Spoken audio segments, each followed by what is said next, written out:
पढ़ाऊंगा, geometrical isomerism भी पढ़ाऊंगा। अगर कोई डिफिकल्टी है तो वो भी अटेंड कर लें आप लोग। अच्छा चैप्टर देखो बेटा, ये जो हम पढ़ रहे थे गैस स्टेट, उसमें हमने पीवी एनआरटी को ड्राइव कर दिया था equation, PV is equal NRT ideal gas equation. और आइडियल गैस इक्वेशन से जो हम बॉयल्स लॉ को ड्राइव करते हैं, चार्ल्स लॉ को, एवोगाड्रो लॉ को, वो भी हमने पढ़ लिया था, वो भी सिलेबस में मौजूद है। अच्छा आर के डिफरेंट यूनिट्स हैं, वो भी सिलेबस के अंदर मौजूद है, पीएमसी के सिलेबस के अंदर, वो भी हमने कर लिए थे। अब आते हैं उनसे रिलेटेड प्रॉब्लम्स। बेटा पीवी इज इक्वल एनआरटी से रिलेटेड प्रॉब्लम्स।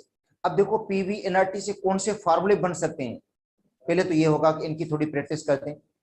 प्रॉब्लम जो अगर आएगा तो बेटा ऐसी वैल्यूज होंगी जो इजीली कैलकुलेट हो जाएंगी, ठीक है, क्योंकि बुक के अंदर ऐसे प्रॉब्लम दिए गए हैं तो कैलकुलेटर के बगैर हल नहीं होंगे, क्योंकि इस तरह की वैल्यूज है ना, वो कैलकुलेटर की जरूरत पड़ेगी उनमें।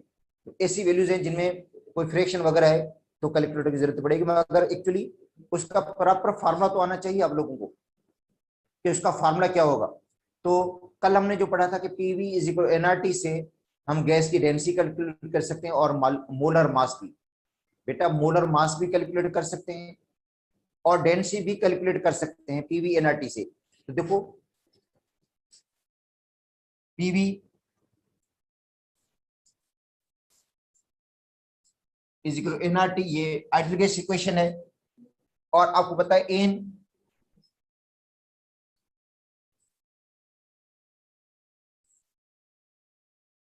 ठीक है, इसको वैसे तो हम कहते हैं गिवन मास अपन मोलर मास, मगर यहां जो टर्म इस्तेमाल किया गया बुक में वो है डब्ल्यू अपन एम, मतलब given weight upon molar mass. बेटा ये weight given weight divide by M, मतलब गिवन जो मास इसको डिवाइड करेंगे मोलर मास से, तो गिवन मास को डब्ल्यू से शो किया गया है। बेटा ये गिवन मास है, मतलब गिवन मास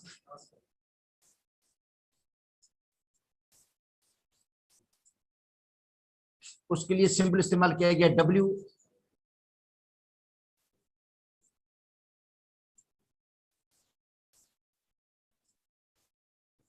और मोलर मास के लिए जो सिंबल इस्तेमाल किया गया वो एम इस्तेमाल किया गया।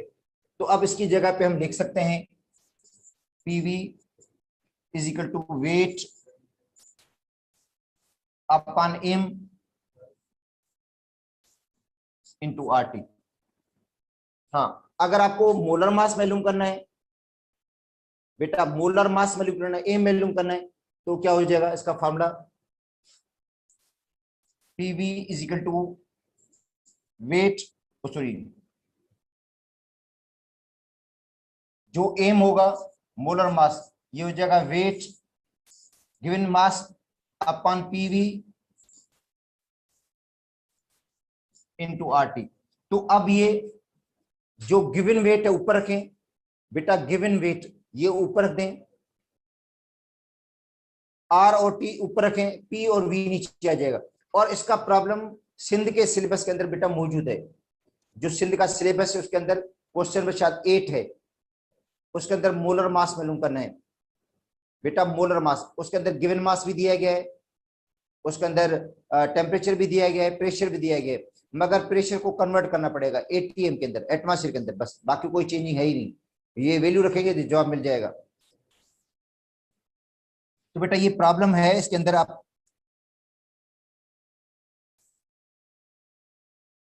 ठीक है।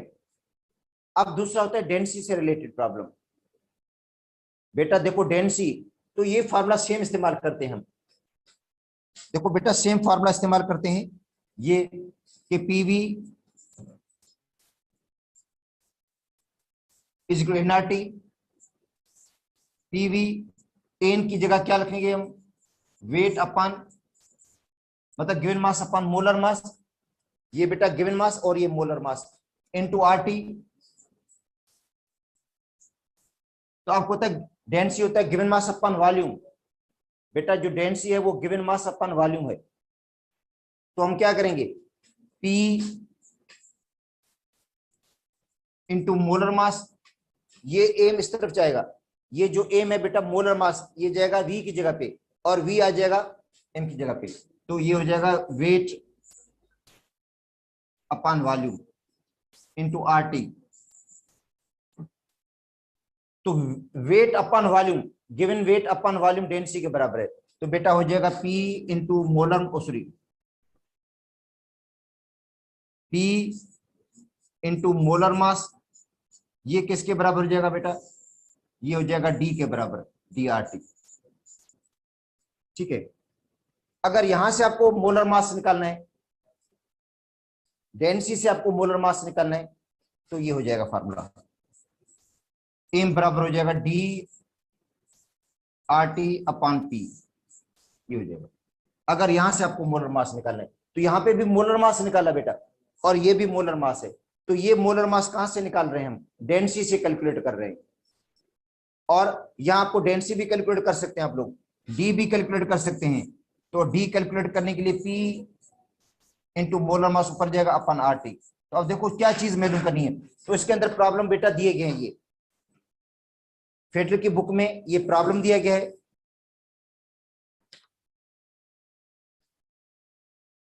और चांसेस तो नहीं है इसके आने के, क्योंकि वैल्यूज ऐसी हैं कि आपको कैलकुलेटर की नीड पड़ेगी।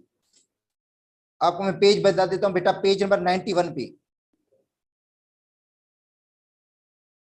आर की वैल्यू कैलकुलेट करने के बाद ये प्रॉब्लम दिया गया है, एग्जांपल 4.10 बेटा, एग्जांपल है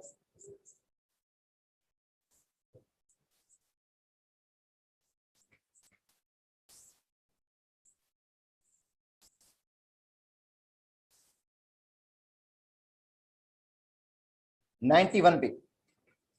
अच्छा, तो अब देखो इसकी डेटा क्या है,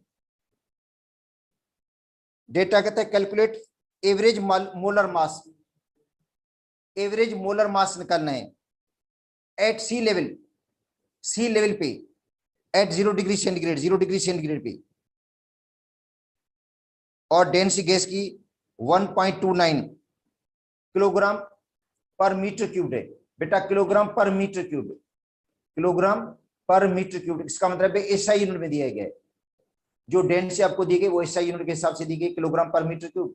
तो आपको प्रेशर लेना पड़ेगा न्यूटन पर मीटर स्क्वायर में। ठीक है, नहीं तो इसको आप कन्वर्ट कर सकते हो, ग्राम पर डीएम में तब्दील कर दो बेटा, इसको ग्राम पर डीएम में तब्दील कर लो। उसके बाद आप जो है वो जो है प्रेशर एटमॉस्फेयर में भले ले लो।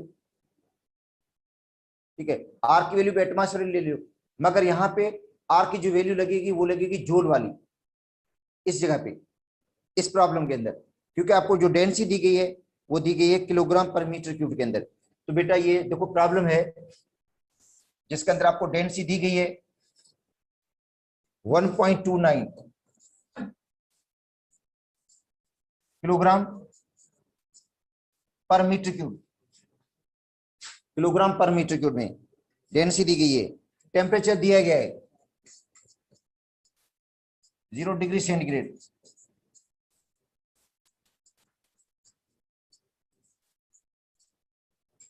अच्छा, आपको पता है सी लेवल पे जो बेटा प्रेशर होता है 1 एटमॉस्फेयर है बेटा, समुद्र के लेवल पे जो प्रेशर है वो कितना होता है 1 एटमॉस्फेयर, या 101,325 न्यूटन पर मीटर स्क्वायर।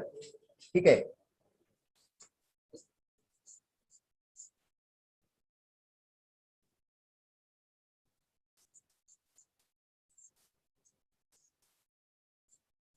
बेटा सी लेवल प्रेशर क्या होगा 101,325 न्यूटन पर मीटर स्क्वायर प्रेशर होगा, जो प्रेशर होगा 101,325 न्यूटन पर मीटर स्क्वायर होगा। और आर की वैल्यू आपको लेनी पड़ेगी, जूल वाली वैल्यू लेंगे आप लोग। आपको कैलकुलेट क्या करना है, molar mass of the gas. तो अब देखो बेटा फार्मूला ये लिखा हुआ है, ये देखो मोलर मास का फार्मूला है डेंसिटी से कैलकुलेट करने के लिए। देखो फार्मूला ये लिखा हुआ है, ये वाला फार्मूला अप्लाई होगा इसके अंदर। ठीक है, तो एम किसके बराबर हो जाएगा बेटा, एम बराबर हो जाएगा DRT/P। तो डेंसिटी कितनी है 1.29 किलोग्राम पर मीटर क्यूब। आर की वैल्यू क्या है 8.314 न्यूटन मीटर पर मोल पर केल्विन। और मुझे ये फार्मूला मिटाना पड़ेगा, आगे सामने जो फार्मूला लिखा है मैंने,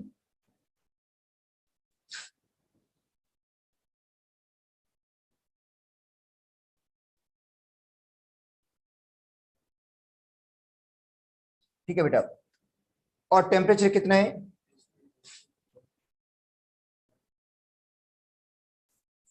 बेटा टेम्परेचर कितना है देखो उसका, T 273 केल्विन।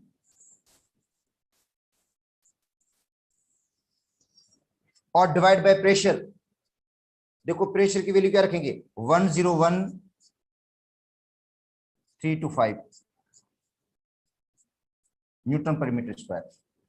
तो बेटा जाहिर बात है ये प्रॉब्लम तो कैलकुलेटर के बगैर होगा भी नहीं, कैलकुलेटर यूज करना पड़ेगा। और ऐसे प्रॉब्लम आएंगे भी नहीं, क्योंकि इतने बड़े बड़े प्रॉब्लम आ नहीं सकते हैं बेटा, इतने टाइम में, शॉर्टेस्ट टाइम में आप कैलकुलेट नहीं कर पाएंगे। हाँ मगर फार्मूला तो आ सकता है, उसका करेक्ट फार्मूला आ सकता है कि भाई अगर सपोज करते हैं मोलर मास हम डेंसिटी से कैलकुलेट करें तो कौन सा करेक्ट फार्मूला है मोलर मास निकालने का, तो ये फार्मूले तो आपको याद करने पड़ेंगे सारे। अब देखो इसके अंदर यूनिट कौन से कैंसिल हो रहे हैं, इसके अंदर यूनिट कौन से जो कट रहे हैं, ठीक है, ये केल्विन इसमें कट जाएगा, न्यूटन न्यूटन के अंदर कट जाएगा। अब मीटर देखो बेटा, देखो मीटर, मीटर में ऊपर कितने हैं, माइनस के 3 हैं, और नीचे ये माइनस के 3 ऊपर जाएंगे, माइनस के 2 ऊपर जाएंगे, तो प्लस के 3 हो जाएंगे, क्योंकि 1 मीटर ये पड़ा है, तो ये इसमें कैंसिल हो जाएगा, इनमें से आपस में सभी कैंसिल हो जाएंगे। और बाकी क्या बचेगा, किलोग्राम पर मोल बचेगा। जवाब आएगा किलोग्राम पर मोल में, जो आंसर आता है वो मोलर मास का आता है बेटा किलोग्राम पर मोल में, वो आता है 0.0289 किलोग्राम पर मोल। अगर इसको ग्राम में तब्दील करना चाहते हैं तो 1000 से आपको उसको मल्टीप्लाई कर दो बेटा, 1000 से इसको मल्टीप्लाई कर दो, 0.0289 को मल्टीप्लाई किससे करेंगे हम, 1000 से मल्टीप्लाई कर देंगे, तो जवाब हो जाएगा 28.9 ग्राम पर मोल। ये बेटा किलोग्राम पर मोल था, जाहिर है मोलर मास का यूनिट होता है ग्राम में आता है, मोलर मास को हम ग्राम में जाहिर करते हैं, तो किलोग्राम को ग्राम में तब्दील करने के लिए 1000 से हमने मल्टीप्लाई कर दिया, तो जवाब आ गया 28.9 या 29 भले हो जाए, राउंड ऑफ करेंगे तो ये हो गया मोलर मास। ठीक है, तो अब देखो ये प्रॉब्लम के आने के चांसेस तो कम है, मगर कम से कम इसका फॉर्मूला याद कर लो आप लोग। अब उसके बाद है 4.11 पे बेटा, 4.11 पे देखो एक प्रॉब्लम है। अब उसके अंदर भी कल जो समझाया था बिल्कुल same, PV P1 V1 upon T1 is equal to P2 V2 upon T2, ये वाला फार्मूला अप्लाई होगा इसके अंदर भी। तो बेटा ये कर लेना, आसान प्रॉब्लम है। देखो इसके अंदर V1 आपको दिया गया है, अच्छा P1 भी आपको दिया गया है, T1 भी दिया गया है, और आपको V2 मालूम करना है स्टैंडर्ड टेम्परेचर और प्रेशर पे। कल आपको सिखा दिया था मैंने कि अगर आपको V2 कैलकुलेट करना हो स्टैंडर्ड टेम्परेचर और प्रेशर पे तो किस तरह हम कैलकुलेट करते हैं। स्टैंडर्ड टेम्परेचर कितना लेते हैं हम, स्टैंडर्ड टेम्परेचर 273 केल्विन, और स्टैंडर्ड जो प्रेशर होता है वो डिपेंड करता है इनिशियल प्रेशर पे। अगर इनिशियल प्रेशर आप एटमॉस्फेयर में ले रहे हो तो जो स्टैंडर्ड प्रेशर वो एटमॉस्फेयर में लिखेंगे 1 एटमॉस्फेयर। अगर इनिशियल प्रेशर आपको टार में दिया गया है तो जो फाइनल प्रेशर होगा वो भी आप टार में लिखना पड़ेगा, स्टैंडर्ड 760 टार।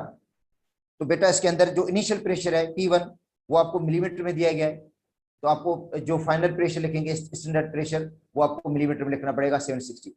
तो ये आसान प्रॉब्लम है, ठीक है, तो आप कैलकुलेट करना है, क्योंकि इस टाइप का कल मैंने समझा दिया था आपको प्रॉब्लम्स, एक प्रॉब्लम इसके अंदर समझाया था आपको मैंने। अच्छा उसके बाद है 4.12, 4.12 के अंदर भी कहते 4 ग्राम उनके 4 ग्राम मीथेन गैस के हैं, टेम्परेचर 27 डिग्री सेंटीग्रेड है, प्रेशर 2.5 एटमॉस्फेयर है, वॉल्यूम जो है वो 2.46 है। आर की वैल्यू कैलकुलेट करो, तो बेटा आर की वैल्यू तो वही होगी, ये कह रहे आर की वैल्यू कैलकुलेट करो, तो आर की तो वैल्यू वही आएगी 0.021। आर की वैल्यू तो कांस्टेंट है, आर की वैल्यू गैस पे डिपेंड थोड़ी करती है, आर की value nature of the gas पे तो डिपेंड ही नहीं करती बेटा, गैस कोई भी हो आर की वैल्यू क्या आएगी, कांस्टेंट आएगी, तो 0.0821 आएगी आर की वैल्यू। तो इसके अंदर ऐसे ही आपको मतलब दिया गया प्रॉब्लम, अगर इसके अंदर आर की वैल्यू कैलकुलेट करनी है तो आर का जो आंसर आएगा वो ही आएगा 0.0821 आएगा, जो हमने कैलकुलेट कर लिया था पहले भी। अच्छा, उसके बाद है find the density of methane gas. ठीक है बेटा, डेंसिटी मीथेन गैस की कैलकुलेट करनी है, चलो कैलकुलेट कर लेते हैं फार्मूला अप्लाई करके। तो वो जो प्रॉब्लम मैंने छोड़ा था वो कल आप एक्चुअली मैंने समझा दिया था, P1 V1 upon T1 is equal to P2 V2 upon T2, same problem है, डेटा में थोड़ा कुछ फर्क होगा बस। अब इसके अंदर आपको देखो बेटा डेंसिटी मालूम करनी है, तो डेंसिटी का फार्मूला आना चाहिए। तो D किसके बराबर होता है? P into molar mass upon RT। बेटा ये गैस की डेंसिटी है, और याद कर लो डेंसिटी गैस की प्रेशर के डायरेक्टली प्रोपोर्शनल है। जितना गैस का प्रेशर बढ़ाएंगे डेंसिटी बढ़ेगी। बेटा देखो अगर क्वेश्चन आ जाता है कि भाई गैस की डेंसिटी किसके साथ डायरेक्टली प्रोपोर्शनल है, तो वो प्रेशर के है। जितना गैस का प्रेशर बढ़ाएंगे, अगर प्रेशर को डबल करेंगे तो गैस की डेंसिटी डबल हो जाएगी। और टेम्परेचर के इनवर्सली है, अगर टेम्परेचर केल्विन में डबल करेंगे तो गैस की डेंसिटी हाफ हो जाएगी। अगर दोनों को बढ़ाएंगे, मतलब प्रेशर को भी डबल करेंगे और टेम्परेचर केल्विन में डबल करेंगे, तो डेंसिटी चेंज नहीं होगी, सेम रहेगी। क्योंकि अगर प्रेशर को भी बढ़ाते हैं 2 टाइम्स और टेम्परेचर को 2 टाइम्स बढ़ाएंगे तो कैंसिल हो जाएंगे बेटा ये चेंज। ठीक है, तो अब इसका प्रॉब्लम है बेटा डेंसिटी कैलकुलेट करने का। इसमें देखो आपको प्रेशर भी दिया गया है, कितना दिया गया है? 1600।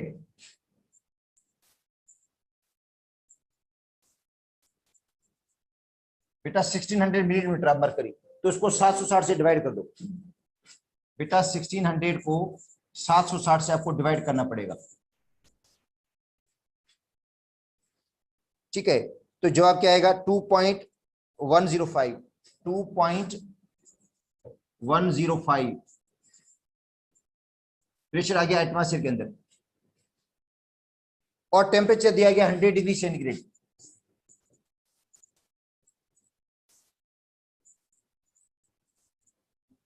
टू 273 इसके अंदर ऐड कर दो, 373 केल्विन जो टेम्परेचर दिया गया है। और अमोनिया की वैल्यू करनी है,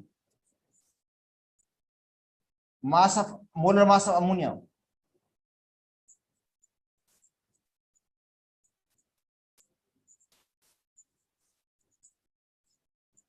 बेटा ये मोलर मास ऑफ अमोनिया है, अमोनिया का मोलर मास आर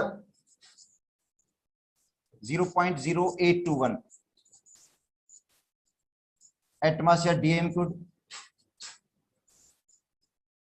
पर मोल पर केल्विन। हाँ, अब आपको क्या मालूम करना है बेटा? आपको कैलकुलेट करना है डेंसिटी। ठीक है, डेंसिटी ऑफ अमोनिया, अमोनिया की डेंसिटी। तो फार्मूला ऊपर लिखा हुआ है कि D is equal to P into molar mass upon RT। बेटा ये फार्मूला है, प्रेशर ऊपर के, मगर प्रेशर आपको एटमॉस्फेयर में लेना है, ये टार के अंदर नहीं लेना है प्रेशर। एटमॉस्फेयर के अंदर प्रेशर ले लिया कितना? 2.105। मोलर मास कितना है? 17 ग्राम पर मोल। अपॉन आर की वैल्यू क्या है? 0.0821 एटमॉस्फेयर डीएम³ पर मोल पर केल्विन। टेम्परेचर कितना है? 373। तो देख लो टेम्परेचर के डेंसिटी इनवर्सली प्रोपोर्शनल है। जितना आप टेम्परेचर बढ़ाएंगे ना, नीचे वाली वैल्यू बढ़ेगी और डेंसिटी कम हो जाएगी। और प्रेशर के डायरेक्टली है बेटा, प्रेशर के क्या है? डायरेक्टली है। ठीक है, अब देखो कौन से यूनिट कैंसिल हो रहे हैं इसके अंदर। एक तो एटमॉस्फेयर, एटमॉस्फेयर में कैंसिल हो गया, मोल मोल में कट गया, केल्विन केल्विन में कट गया। बाकी जवाब आएगा ग्राम पर डीएम³ में 1.169 ग्राम पर डीएम³। ये इसकी डेंसिटी है। मगर क्वेश्चन जो आएगा वो इस तरह नहीं आएगा। देखो क्वेश्चन में आपसे पूछा जाएगा इस तरह,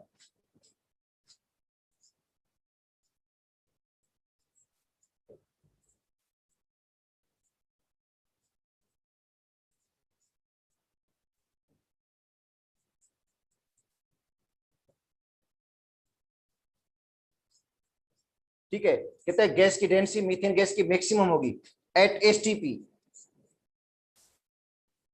बेटा गैस की डेंसिटी मीथेन की ज्यादा होगी at STP, standard temperature pressure. ठीक है, तो आपको मैंने दो चीजें बताई थी कि गैस की डेंसिटी मैक्सिमम तब होगी जब प्रेशर ज्यादा हो और टेम्परेचर कम हो। प्रेशर बेटा ज्यादा हो टेम्परेचर कम हो तो गैस की डेंसिटी क्या हो जाएगी, ज्यादा हो जाएगी। तो एसटीपी वाली कंडीशन कौन सी है, तो आपको टेम्परेचर प्रेशर की कंडीशन को देखना है। ठीक है, 1 atm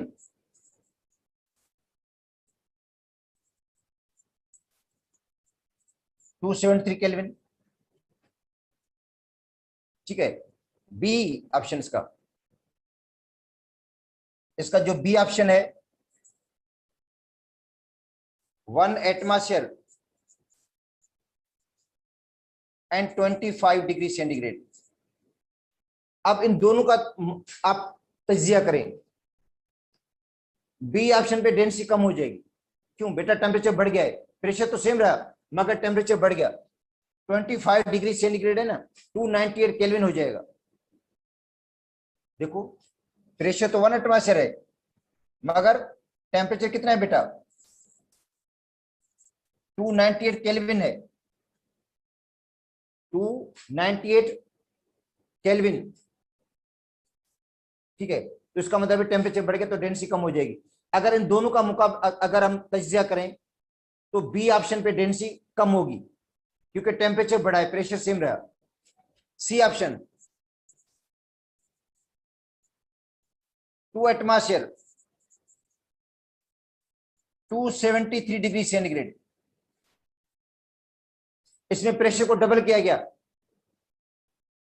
बेटा, प्रेशर को डबल किया गया मगर टेम्परेचर भी 273 डिग्री सेंटीग्रेड है, 546 केल्विन हो जाएगा। क्या हो जाएगा, 546 केल्विन हो जाएगा, कुछ नहीं होगा। इसका मतलब है ए और सी की डेंसिटी बराबर होगी, ए और सी पे डेंसिटी गैस की बराबर होगी। क्यों, अब देखो बेटा ए पे 1 एटमॉस्फेयर और टेम्परेचर 273 केल्विन और सी पे क्या हुआ, टेम्परेचर 2 एटमॉस्फेयर हो गया, टेम्परेचर सॉरी प्रेशर डबल हो गया मगर साथ में टेम्परेचर भी तो डबल हो गया ना। अगर इस तरह क्वेश्चन में ऐसे कर लेते हो ना आप लोग, इस तरह देखो बेटा, देखो प्रेशर को डबल कर देते हो, P इंटू मोलर मास अपन RT, और टेम्परेचर को भी 2 टाइम्स बढ़ा देते हो तो चेंज कैंसिल हो जाएगी, चेंज कट जाएगी, कोई फर्क नहीं पड़ेगा। इसका मतलब है ए और सी पे गैस की डेंसिटी इक्वल होगी क्योंकि उनका रेशियो बराबर हो जाता है बेटा, 2 2 में कट जाएगा, बिल्कुल सेम। अच्छा डी ऑप्शन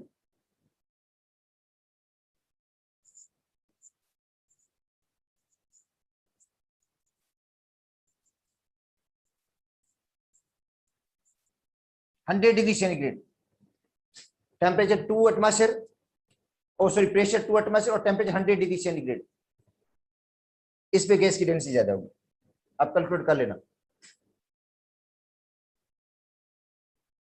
क्यों टेम्परेचर में इजाफा हुआ है, टेम्परेचर जरूर बढ़ा है, ठीक है, मगर जो प्रेशर का इजाफा वो टेम्परेचर से ज्यादा है।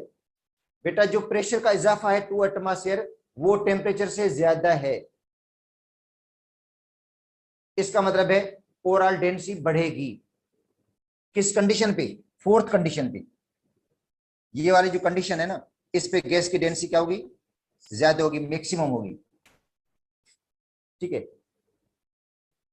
तो ऐसे क्वेश्चंस इनकी अच्छा अगर पूछा जाए मिनिमम किस पे होगी, तो मिनिमम बेटा बी पे होगी क्योंकि ए और सी पे बराबर होगी, ए और सी पे बराबर होगी डेंसिटी, और जो मिनिमम होगी वो बी पे होगी। मिनिमम बी पे क्यों, क्योंकि बी में जो टेम्परेचर है वो थोड़ा ज्यादा है बेटा, टेम्परेचर थोड़ा क्या है, ज्यादा है 25 डिग्री सेंटीग्रेड। तो भले आप इन सब की कैलकुलेशन करना इस फॉर्मूले के तहत और इसके आंसर निकालना। ठीक है, तो ऐसे क्वेश्चंस लॉजिकल आ सकते हैं जिसके अंदर सिर्फ वो चेक केयर करेंगे कि इनको कंसेप्ट का पता है या नहीं है, कि गैस की डेंसिटी किस पे डिपेंड करती है और गैस की डेंसिटी किस पे ज्यादा होगी किस पे कम होगी। तो ऐसा क्वेश्चंस आ सकते हैं लॉजिकली, जाहिर है इसी फॉर्मूले से तो ड्राइव किए हमने ये क्वेश्चन भी। ठीक है बेटा, अब आते हैं उसके बाद ये जो बेटा पंजाब की बुक है इसके अंदर भी कुछ प्रॉब्लम्स हैं और गैस से रिलेटेड। ठीक है, पीवी एनआरटी से रिलेटेड देखो इसके भी प्रॉब्लम है। अब देखो यहां पे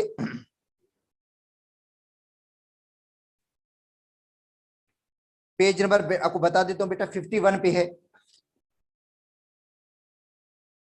इसके अंदर भी वही गैस की जो है डेरिवेशन है बेटा, वही फार्मूला ड्राइव किया गया, D is P into P M upon R T है। ठीक है, उसके बाद आगे प्रॉब्लम है। अच्छा, जो प्रॉब्लम 3 है बेटा, प्रॉब्लम 3 है। अब इसके अंदर भी देखो डेटा बड़ी है बेटा, इसके अंदर भी प्रॉब्लम देखोगे ना, प्रेशर आपको न्यूटन पर मीटर स्क्वायर में दिया गया है और वॉल्यूम 10 डीएम कोड है, टेम्परेचर इस तरह बड़ी डेटा है। तो बड़ी डेटा वाले प्रॉब्लम इनके चांसेस नहीं है, मगर उनका कम से कम फार्मूला याद कर लो कि इसके अंदर कौन सा फार्मूला अप्लाई होगा और करेक्ट वैल्यूज किस तरह पुट होंगी। बस फार्मूला करेक्ट कौन सा है, और उसके बाद अगर इसके अंदर शायद आपको मालूम करना है, प्रेशर मालूम करना है, P2 मालूम करना है, P1 V1 upon T1 is equal to P2 V2 upon T2, P2 find करना है, P2 मालूम करना है। तो इसके अंदर बेटा वैल्यू सारी दी गई है, आपको P2 फाइंड करना है, P1 V1 upon T1 is equal to P2 V2 upon T2 से। ठीक है, उसके बाद है calculate density of methane gas, यही है same problem at 1 atmosphere and 0 degree centigrade. ठीक है, और डेंसिटी क्या होगी इसकी 27 डिग्री सेंटीग्रेड पे, जब प्रेशर को हम 2 एटमॉस्फेयर कर देते हैं। तो ये कैलकुलेशन है जो हमने अभी आपको बताई, ये कैलकुलेशन है जिसके अंदर टेम्परेचर के अंदर चेंजिंग की गई, प्रेशर के अंदर चेंजिंग की गई, डेंसिटी कैलकुलेट करनी है। उसके बाद ये कैलकुलेशन की गई 27 डिग्री सेंटीग्रेड, डेंसिटी क्या होगी कैलकुलेट हो जाएगी, फार्मूला पता ही है। और 2 एटमॉस्फेयर पे क्या होगी ये भी कैलकुलेट हो जाएगी आप लोगों से।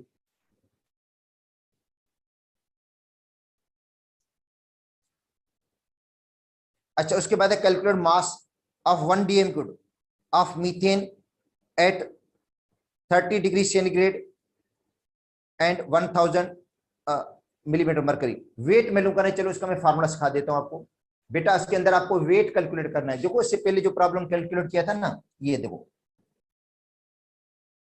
ये वाला प्रॉब्लम, इससे आपको वेट कैलकुलेट करना है, मास कैलकुलेट करना है, तो कैलकुलेट हो जाएगा। देखो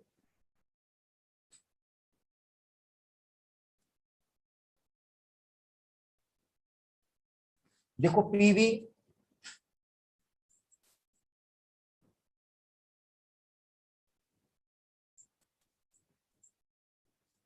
बराबर है एनआरटी के, और जो एन होता है वो होता है गिवन मास अपन वॉल्यूम, मतलब वेट अपन एम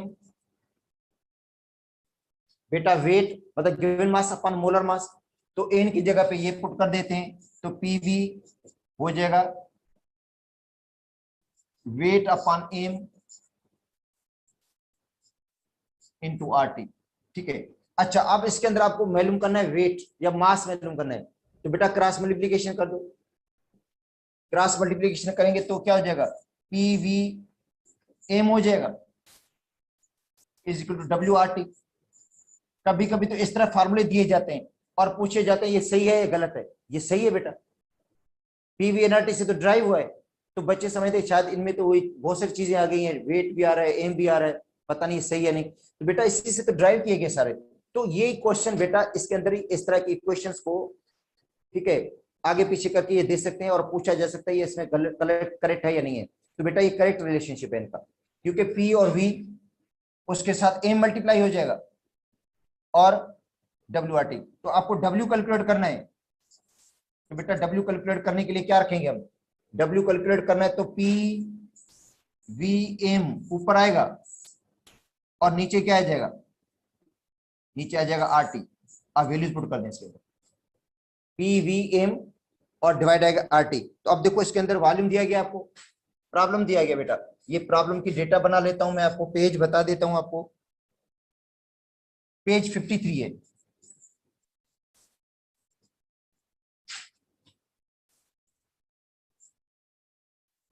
पंजाब की टेक्स्ट बुक में, ठीक है। आपको दिया गया वॉल्यूम बेटा V दिया गया है 1 dm³, ठीक है। और क्या गिवन है आपको, टेम्परेचर दिया गया है 30 डिग्री सेंटीग्रेड। 273 ऐड कर दें इसके अंदर बेटा, 273 ऐड करेंगे तो 303 हो जाएगा केल्विन। अच्छा, प्रेशर दिया गया है 1000 ATM, ओ 1000 टार,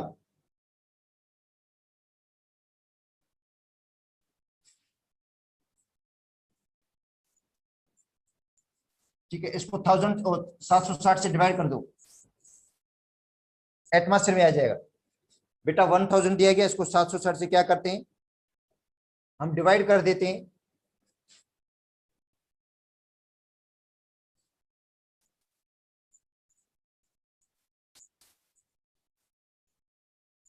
तो जवाब आ जाएगा एटमॉस्फेयर के अंदर 1.315 एटमॉस्फेयर। आर की वैल्यू 0.0821 है। एटमॉस्फेयर dm³ पर मोल पर केल्विन। ये तो बेटा डेटा है गिवन, जो डेटा गिवन है इसके अंदर। और गैस कौन सी है, अमोनिया।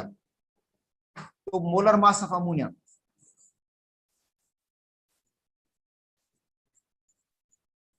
17 ग्राम पर मोल।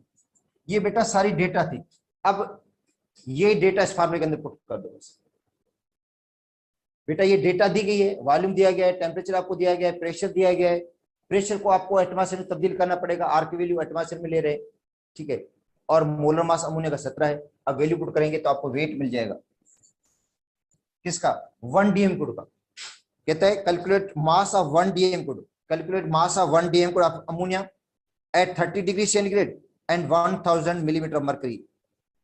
और अमोनिया आइडियल बिहेव करेगी। जब अमोनिया आइडियल बिहेव करेगी तो आइडियल गैस वाला फार्मूला भी लगेगा, पीवी एनआरटी वाला फार्मूला लगेगा। तो वेट बराबर हो जाएगा पी, बेटा फार्मूला ऊपर लिखा हुआ है PVm/RT। अब वैल्यूज पुट कर दो इसके अंदर।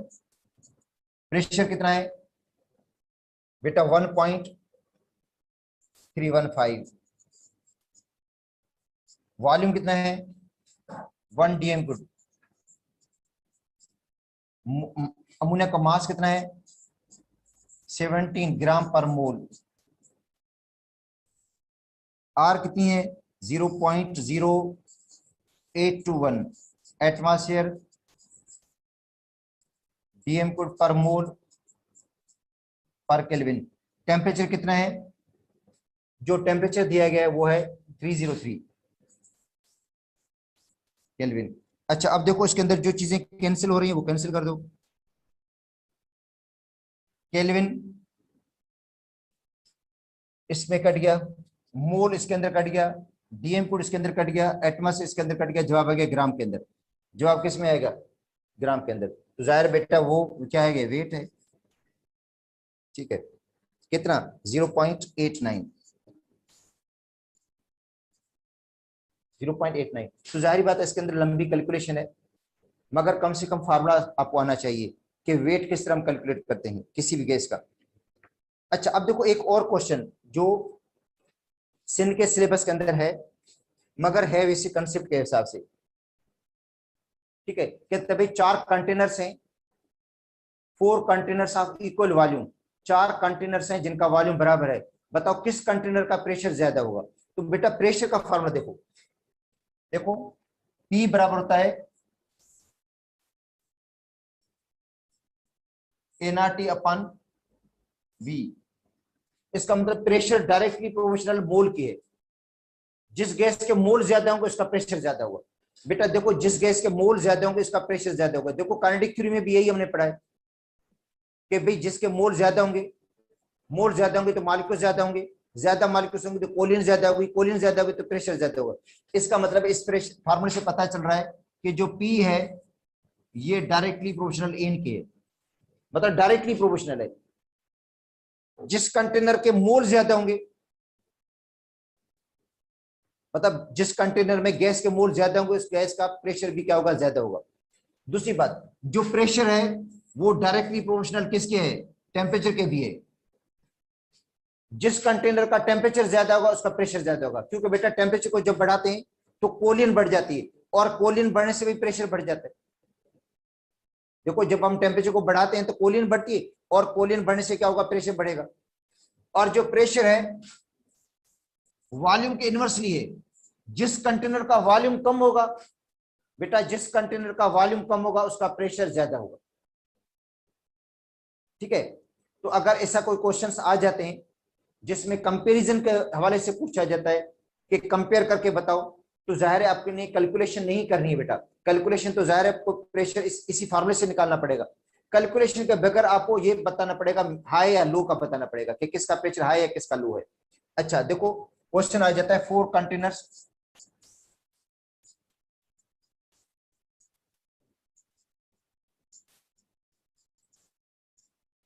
Of equal volume. इसका मतलब है यहां वॉल्यूम का इफेक्ट भी खत्म हो गया, क्योंकि वॉल्यूम सबका बराबर है। बेटा कंटेनर 4 हैं, सबका वॉल्यूम इक्वल है, इसका मतलब है वॉल्यूम का तो असर पड़ेगा भी नहीं। अगर वॉल्यूम अनइक्वल होता तो वॉल्यूम का असर पड़ सकता था, मगर अब वॉल्यूम का असर नहीं पड़ेगा। अब जो भी असर पड़ेगा वो अमाउंट का पड़ सकता है और टेम्परेचर का पड़ सकता है। तो 4 containers of equal volume, which container exert more pressure।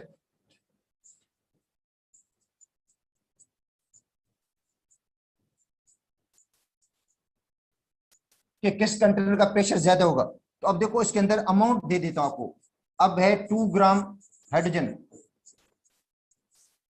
Eight 0 degree centigrade, 2 gram hydrogen के 0 डिग्री सेंटीग्रेड। तो दो चीजों को निकालें आप, मोल और टेम्परेचर।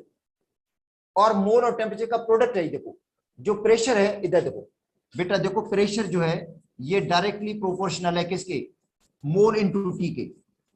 आर तो कांस्टेंट है, मतलब प्रेशर डायरेक्टली प्रोपोर्शनल किसके है, directly proportional product of mole and temperature. तो जिसका मोल और टेम्परेचर का प्रोडक्ट ज्यादा होगा उसका प्रेशर भी ज्यादा होगा।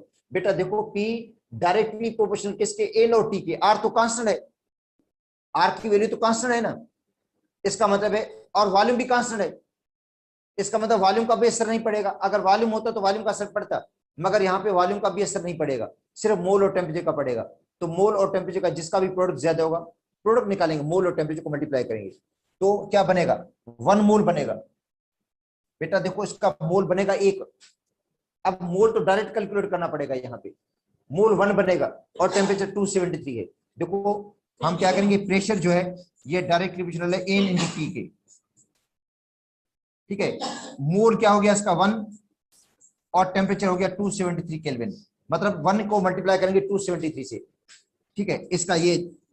अब देखिए दूसरा कंटेनर कौन सा है, B. 1 gram hydrogen at 273 degree centigrade. ठीक है बेटा, अब इसके भले मोल निकालो, तो 1 को 2 से डिवाइड करेंगे क्या होगा, हाफ मोल आएगा। टेम्परेचर क्या हो जाएगा, 273 डिग्री सेंटीग्रेड, 273 ऐड कर दो 546 केल्विन होगा। अब प्रेशर का फार्मूला क्या है बेटा, पी डायरेक्ट प्रोपोर्शनल होता है एन इंटू टी के। 0.5 मल्टीप्लाई किससे करेंगे, 546 से, तो वो जवाब दोनों का बराबर हो जाएगा। इसका मतलब है ए कंटेनर और बी कंटेनर का प्रेशर बराबर है। क्यों भाई बराबर, किस तरह बराबर, इस पे मोल 1 था मगर टेम्परेचर था 273 केल्विन, तो 1 को 273 से मल्टीप्लाई करेंगे तो आंसर 273 आएगा। और इसका मोल तो हाफ है मगर टेम्परेचर डबल है, तो इसका जो प्रोडक्ट आएगा वो भी 273 आएगा। इन दोनों को मल्टीप्लाई करेंगे तो भी 273 आ रहा है। इसका मतलब है ए कंटेनर और बी कंटेनर का प्रेशर बराबर हो गया। ठीक है, क्योंकि इनका प्रोडक्ट बराबर है। हालांकि मोल और टेम्परेचर दोनों के बराबर नहीं है, मगर उन दोनों का प्रोडक्ट तो बराबर आ रहा है। इन दोनों का प्रोडक्ट हम क्या करेंगे, मोल और टेम्परेचर के प्रोडक्ट को देखेंगे, अकेले मोल को भी नहीं देखेंगे, अकेले टेम्परेचर को भी नहीं देखेंगे, उन दोनों का प्रोडक्ट को देखेंगे कि किसका प्रोडक्ट ज्यादा है। Option C 24 gram oxygen at 0 degree centigrade. तो बेटा 24 ग्राम ऑक्सीजन, 24 को डिवाइड करेंगे 32 से, तो जवाब क्या आएगा 0.75 मोल। और टेम्परेचर क्या हो जाएगा 0 डिग्री सेंटीग्रेड है तो 273 ऐड कर दो, 273 केल्विन। तो आपको मैंने पहले ही बता दिया कि प्रेशर जो है वो डायरेक्ट एन इंटू टी के है, एन इंटू टी का मतलब है एन और टी। एन कितना है 0.75 और टी कितना है 273 केल्विन, तो आंसर तो कम हो जाएगा इसका। बेटा यहाँ 0.75 को 273 से मल्टीप्लाई करेंगे, इस कंटेनर का प्रेशर कम है, इसका प्रेशर लो है। अब आते हैं डी ऑप्शन पे, 16 ग्राम मीथेन एट 273 डिग्री सेंटीग्रेड। बेटा 16 ग्राम मीथेन 1 मोल हो जाएगा, 16 डिवाइड बाय 16 1 मोल। और टेम्परेचर 273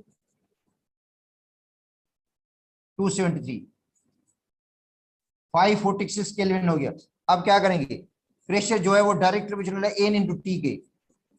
एन कितना है 1 मोल, टेम्परेचर कितना है 546, तो इन दोनों का प्रोडक्ट क्या होगा सबसे ज्यादा आएगा। तो सबसे ज्यादा जो प्रेशर होगा वो डी कंटेनर का होगा। तो अब देखो ये मतलब कंसेप्ट के हिसाब से रिलेटेड क्वेश्चन है, पीवी एनआरटी से ड्राइव किया गया कि भाई किस कंटेनर का प्रेशर कम होगा किसका ज्यादा होगा। अब इस तरह वॉल्यूम भी पूछा जा सकता है बेटा, इससे तो आपको वॉल्यूम भी पूछा जा सकता है, क्योंकि फॉर्मूला तो ये भी लगेगा ना, V बराबर हो जाएगा एनआरटी अपन पी। तो इसका मतलब है वॉल्यूम भी डायरेक्टली प्रोपोर्शनल है मोल और टेम्परेचर के, और प्रेशर के इनवर्सली प्रोपोर्शनल है। अगर प्रेशर को बढ़ाएंगे तो वॉल्यूम कम हो जाएगा। तो इससे क्वेश्चंस वॉल्यूम से भी रिलेटेड आ सकते हैं, मतलब 4 कंटेनर है जिनके वॉल्यूम के हिसाब से भी उनको कंपेरिजन किया जा सकता है कि किस कंटेनर का वॉल्यूम ज्यादा होगा किसका कम होगा। ठीक है, क्योंकि इसके अंदर ये फार्मूला यही अप्लाई हो रहा है, पीवी एनआरटी का फार्मूला।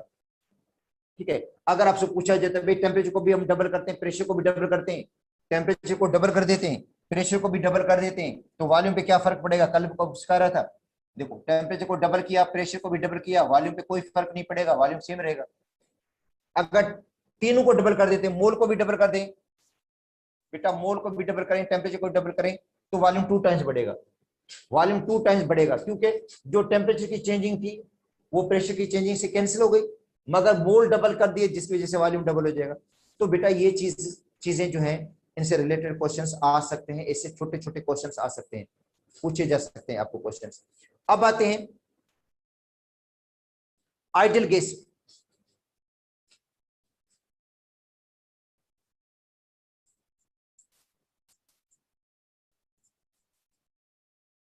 या परफेक्ट गैस।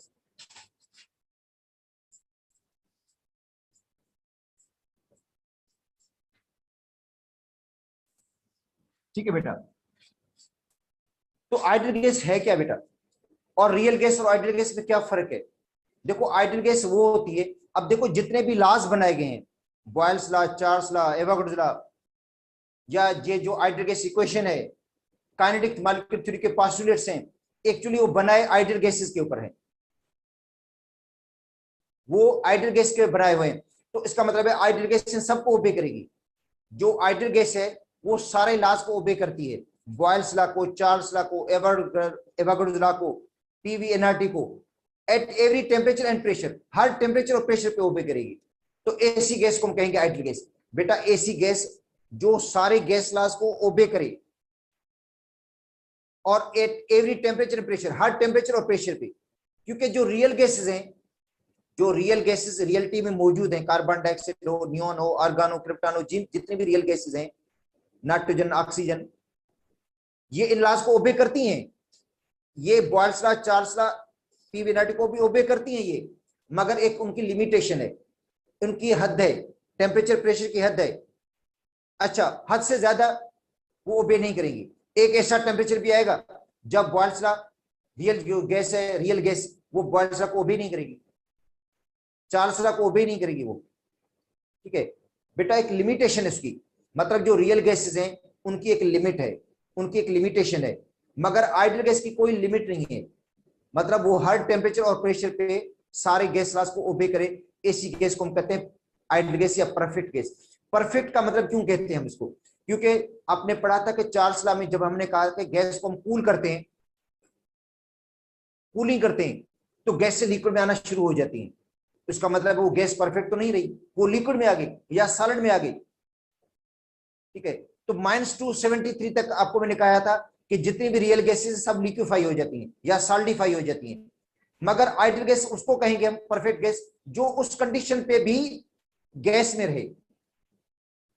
बेटा -273 जो एक समझे आइडियल टेम्परेचर है, उस पे भी क्या रहे, वो गैस में रहे, तो ऐसी गैस को हम कहेंगे परफेक्ट गैस। तो हालांकि ऐसी गैस रियलिटी में तो कोई मौजूद नहीं है बेटा, रियलिटी में हकीकत में कोई ऐसी गैस मौजूद ही नहीं है जो -273 पर भी गैस वाली हालत में रहे, क्योंकि जितनी भी रियल गैसेस हैं वो सब की सब या तो लिक्विफाई हो जाती हैं या सॉलिडिफाई।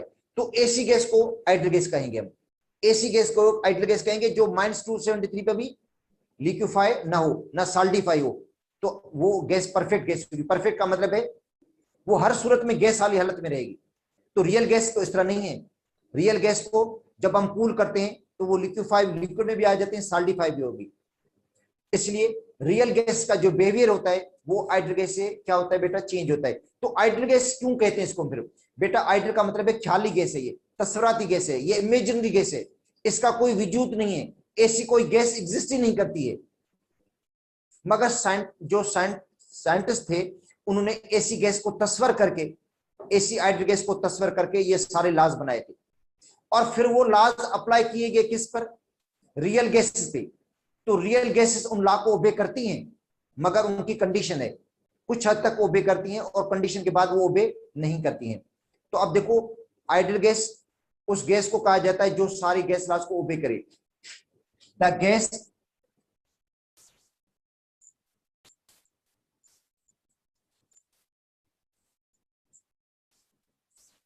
देखो मैंने लिख दिया हाइपोथेटिकल गैस। हाइपोथेटिकल का मतलब यही है, ठीक है बेटा, ख्याली है, तस्वराती है, इमेजिनरी है। हाइपोथेटिकल गैस व्हिच ओबे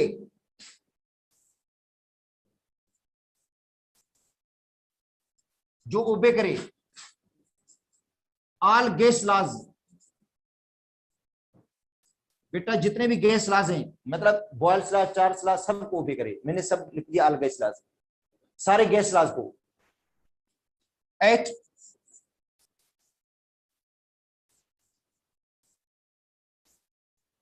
एवरी टेम्परेचर